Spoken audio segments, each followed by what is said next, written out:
I'm not afraid of death. I used to say, when the topic would come up during late-night conversations. After all, before we came into this world, we were nothing. And once we leave it, we'll be nothing once more. Plus, once you're dead, it's kind of hard to care, isn't it? And do I still wish I had that beautiful ignorance? Monday 2 weeks ago was a day like any other. I begrudgingly got out of bed after my morning alarm blared into my ears for a few good minutes. I brushed my teeth, thinking to myself that I really should be more gentle with the toothbrush. The bristles were always starting to separate and flatten. I hopped in the shower and spun the dial the wrong way, causing really cold water to wake me up not so gently. Not an uncommon occurrence, as I had only moved in here a few weeks back. Whoever installed this thing really is an idiot, I thought to myself, and as I did on most mornings when I was treated to a trial version of frostbite. Anyway, I got dressed, ate breakfast, and headed off to work. As I pulled into the parking lot, I realized that I felt an odd pain in my chest. Nothing to worry about, I'm sure. The thought of a heart attack briefly crossed my mind, but I'm a young guy, only in my 20s. There was nothing to worry about. I walked into the building where I worked. I won't say much about it for privacy reasons, but let's just say it was an office building. I greeted some of my coworkers and sat down at my desk. I noticed that the pain in my chest was almost a rhythm. It would disappear for a bit, then slowly come back before fading away again. As I opened my laptop, I started feeling lightheaded. I figured I was just a little dehydrated. I had a habit of forgetting to drink when engrossed in my work, so I got up to grab a drink. While walking, I came across another one of my coworkers. She asked me whether I was doing all right. I assured her I was fine, just a little thirsty. That's when it all happened very quickly. I felt faint and lost my balance, hitting my head on the carpet floor. Good thing it wasn't concrete, I guess.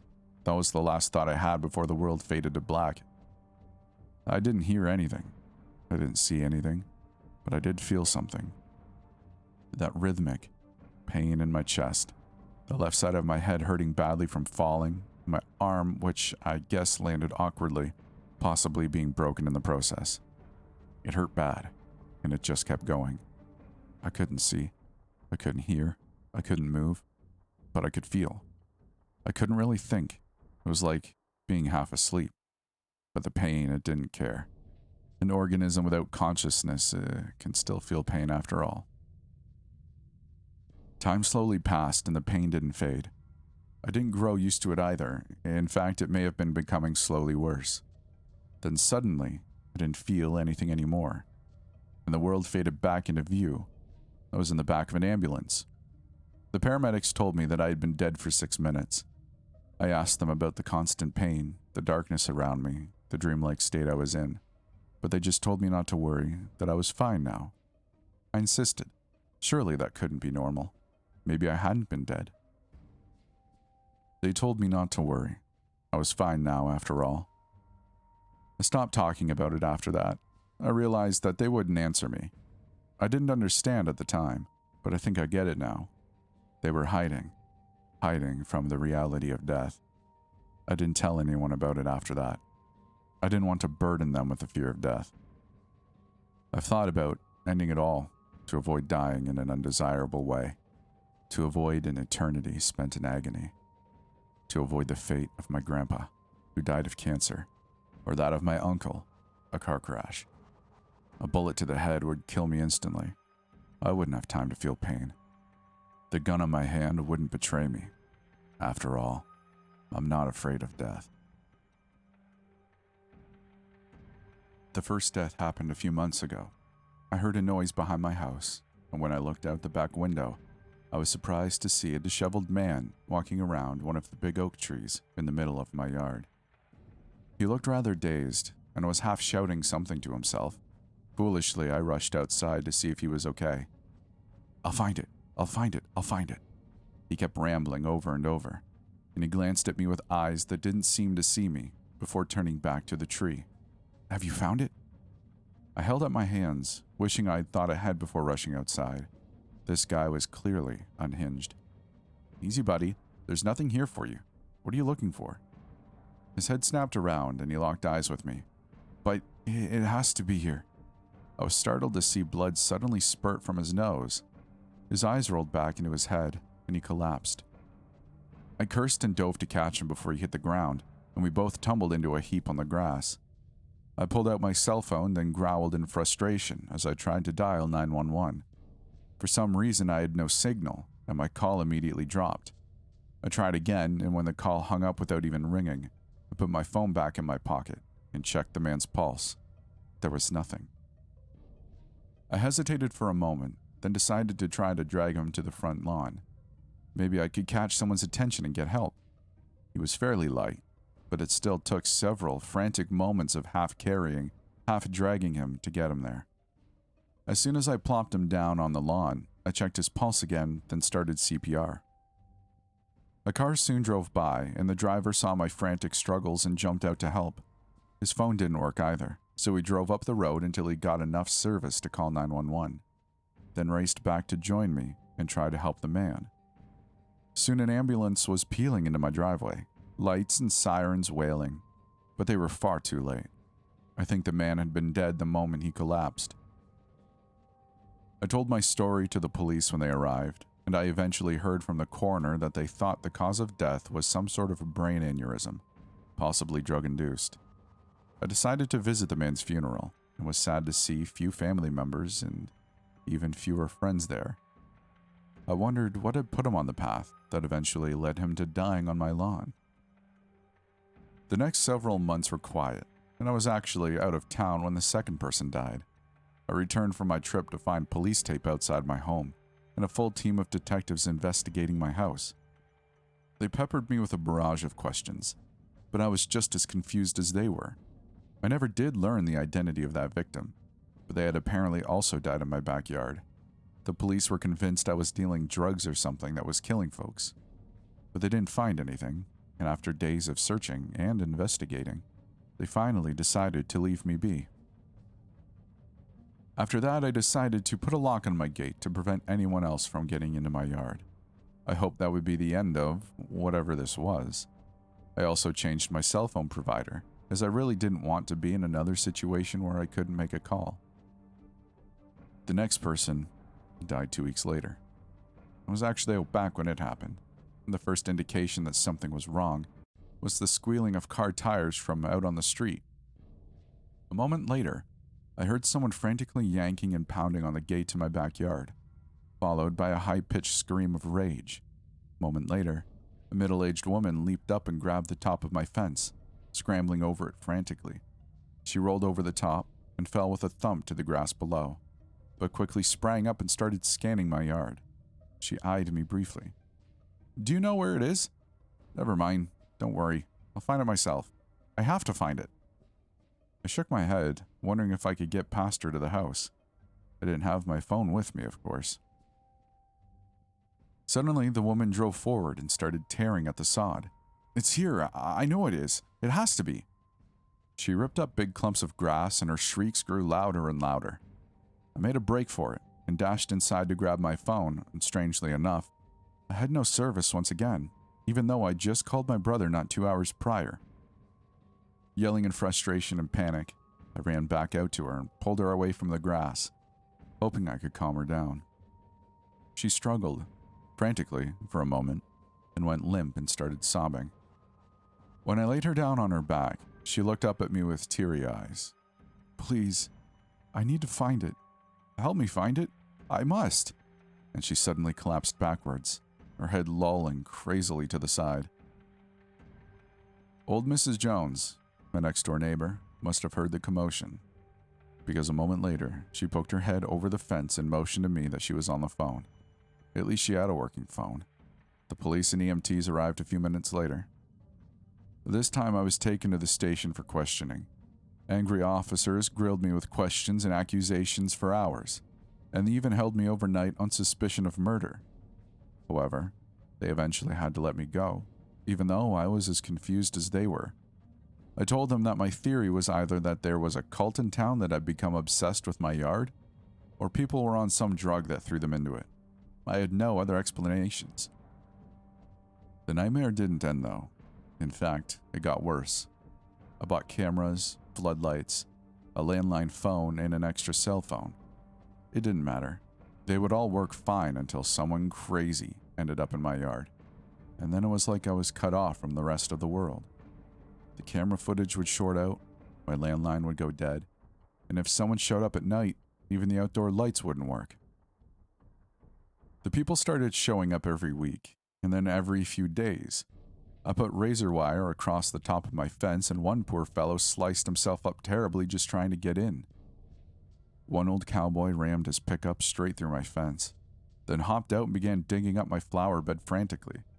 He actually talked with me for a moment or two before suddenly collapsing, but I didn't get much more than that he was looking for something, and I thought he knew where it was.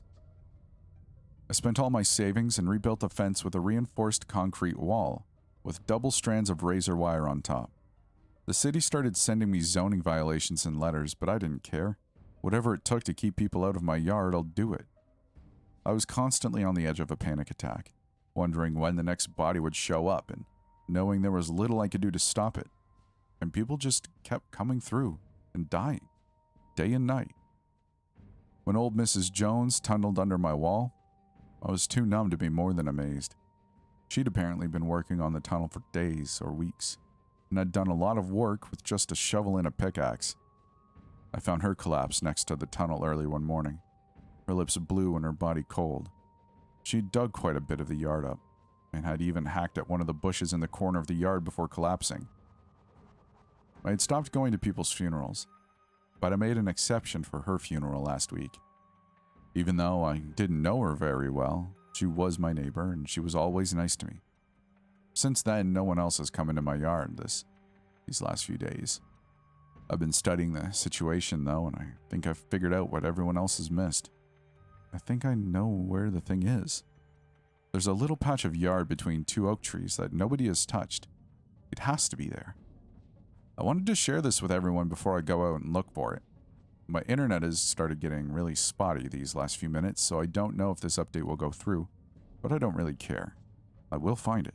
It has to be there. I will find it. They just didn't know where to look. I will find it. I will find it. Cute. Pretty. Hot. Sexy. Beautiful. Gorgeous. Flawless. Goddess. All used to describe me. I was everywhere. Cosmopolitan, Esquire, Vogue, glamour. You've made eye contact with me on a billboard. You've seen me in commercials. I'm also terribly impatient. Winning the genetic lottery bestows certain privileges, many of which can turn you straight into the bitchiest diva if they are overindulged. I deserve them for all the kale smoothies I gagged on. I had scheduled a shoot with my favorite photographer, Nico. He was one of the few that respected you enough to not bend you over a table. To any prospective models, ladies, if you find him, keep him. It was supposed to be a straightforward session, a promotional shoot for a national retailer. They are in every mall and they sell shirts on Amazon. No crazy boots or green lipstick this time, only store signs. My high heels clacked on the wood paneling, my entourage flanked to my sides. People who wanted to matter, but didn't. You know the feeling. The copious amount of camera wires and tarps proved hazardous, as I balanced precariously over them. The air conditioning left the room feeling chilly and distressing. Oh, there she is. How are you, my love? Nico's exotic accent complemented the bourbon on his breath. Not the smell of a drunk, the smell of quality, refinement. I liked that in a man. Where's my chai tea? Where is it? My irritation was paramount. They should know this already. It's coming, dear. Melissa? Nico shouted, looking up above me. Get her tea, please, and promptly. I heard a disgruntled groan behind me as Nico kissed me on the back of my hand. His finely groomed beard tickled. Shall I turn you over to our stylist? He asked. His sunglasses reflected my face in the lenses. Where's my tea? I repeated. You're right, Nico stormed off. I heard screaming, shouting, angry crashes, clothing racks thrown, and then Nico, returning tea in hand. Melissa, or whoever she was, followed close behind, red-faced and puffy-eyed. I threw off my massive fur coat as I nestled the tea in my hand. The flavor was bland, but not enough to throw a tantrum over. I had to get to work. The day would be long and unrewarding as is, but as Duran Duran once said, "Wider, baby, smile, and you've just made $1 million." I sat in the cosmetics chair. An overly nervous stylist, a woman, started applying foundation, eyeliner, mascara, and lip gloss, as another started tinkering with my hair. After an hour or so, I was ready. Nico walked over, arms outstretched. "Oh, what a beauty! Truly a marvel," he cooed. I smiled, knowing his assessment was watered down. I strolled over to a clothing rack. Simple shirts, jeans, jackets, and shoes. Melissa stood in a corner, staring daggers into me. Screw her. Men always looked in lust. Women always looked in jealousy. I examined the clothing selection more intently. Really? I was so much better than this stuff. I begrudgingly threw on an outfit consisting of a shirt, belted jeans, and sneakers. I stepped in front of Nico's camera and started posing. Simple. The flashes of light with each snap erased my negativity about the outfit and gave me an immense feeling of joy. "Yes, girl. Work it." After several minutes of constant camera flashes, Nico got me into another outfit. This one a basic black pantsuit paired with high-heeled leather boots. The more photos that were taken just fueled my insatiable ego. Finally, I was motioned to strip down to the nude. Why? This wasn't that type of shoot. Are you sure?" I questioned. "Just do a couple for me, baby," Nico asked, his face begging in anticipation. Oh, of course, the jacket. Sure. I relented as I peeled off my clothes. Why not? It was the end of the day. Nico handed me the black jacket and asked me to put it on. The jacket, as always, was shiny and felt heavy in my arms. A cloth hood was attached to the collar. I slipped my arms through the sleeves and flipped the jacket up over my shoulders. This was Nico's favorite jacket to have me wear. It was a personal pleasure for him. Worry suddenly shot through my brain as I settled my frame into it. The lining felt strange. I shrugged the feeling off. The mistake. "Great, flip your hood up." Nico began snapping photos. I posed, blew kisses, and really tried to sell the bad girl look. "Okay, now flip it down off your shoulders and arch your back," Nico said. I rolled my shoulders back to remove the jacket. Nothing but leather creasing. What the hell? I tried slipping the hood off my head. The unmistakable pain of hair being pulled stabbed into my scalp. I squatted down and winced, rubbing my head. "What's wrong?" Nico asked, his face popping out from behind the camera lens. "I can't get this jacket off." I gritted my teeth in frustration. I started flailing my arms wildly, the metal zippers clinking. Panic began to work its way into my chest and throat. "Hold on. Let me help you." Nico walked over and placed his hand over the hood. He pulled. Stop it. You're hurting me," I screamed. Tears sprang to my eyes, my hair follicles on fire. My chest felt weighed down as if an elephant found a comfortable resting spot. I couldn't breathe. I felt a cool, smooth leather under my fingertips. It crinkled and squeaked with my movements. I collapsed into a heap on the floor, now in a full-fledged panic attack. Nico hushed my entourage and all other personnel out of the room as someone called 911. What was this? Some kind of sick prank? I felt the jacket start to form around my body like a second skin. I ugly cried. My tears blocked my vision. And suddenly, I heard a scuffle. Nico shouting, a door lock clicking. "Melissa, what the hell are you doing?" A surprised shout. I looked up, seeing Melissa, the assistant, standing over me. Her face was reddened, her fists balled tightly. I shook my head in confusion. Nico pounded on the door. "You spoiled brat. Here's your chai tea," she said quietly and without emotion. Then suddenly, she snatched the hood in a death grip. The pain was so intense I howled. I felt the hairs in my head began to pop out of my scalp. Warm, wet crimson began running down my face in jagged lines. I saw Nico on the other side of the door, hands over mouth, helpless. I kicked and screamed, but Melissa was stronger. This is for all the years of abuse. The saliva molecule splattered in my ear canal. She pulled harder. I felt my face began to tear like wrapping paper. I felt a warm ridge form in my forehead as the hood was peeled off with my skin and scalp. The pain was so unbearable, I couldn't make a sound. My hands flew up to where my hair had been. Sheer horror. They came back slimy and bloody, degloved. I stumbled around, my vision red and murky. I caught a brief, blurry glimpse of Nico, hands on knees, projectile vomiting.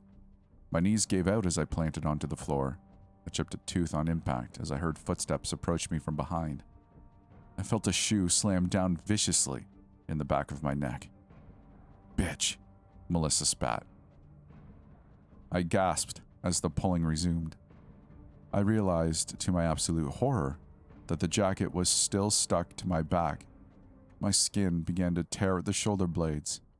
Each cellular layer was ripped and shredded as the jacket took my skin off, like the pelt of an animal. I screamed louder than I've ever screamed. The sound rang off the walls. I reached behind me helplessly as the sleeves were jerked backwards. The knuckles on my hands were now exposed, the joints coated in blood. I wanted to die. Melissa did. The police shot her between the eyes when she wouldn't get off my lifeless corpse. According to the subsequent police report, Melissa, the disgruntled fashion assistant, had booby-trapped the lining of my jacket with epoxy adhesive, the world's strongest glue. My skin had no chance. She knew I'd wear the jacket. I always did for Nico. As soon as my skin made contact, my modeling career was over. Melissa knew that was the real pain. The physical agony was just icing on the cake. I don't know when I lost consciousness. I know it was before the police arrived. I had to be resuscitated in the ambulance. I was given over 5 emergency blood transfusions. My body didn't have enough skin left for a graft, so I was given an allograft from a medical cadaver. My body rejected it. I laid in a recovery bed for over 6 months. Since I was injured during a shoot, the client paid for my substantial medical expenses, which ended up bankrupting them. After what felt like a lifetime, the bandages were removed, and I shrieked. Horrid, rigid, cavernous, abominable scars embedded themselves deep into my deformed face. My scalp, now bald from the complete removal of the hair follicles, was a wavy mess of uneven lines, raised pockmarks, and jagged scarring. I hid myself in my hands. I couldn't bear the sight. I cried myself to sleep. I couldn't work, not only as a model, but anywhere. I would be seen as a freak. Heads would turn, gossip would flourish, and assumptions would be made. Vanity is only skin deep. Weird, gross, ugly, nasty, hideous, disgusting, horrid, abhorrent.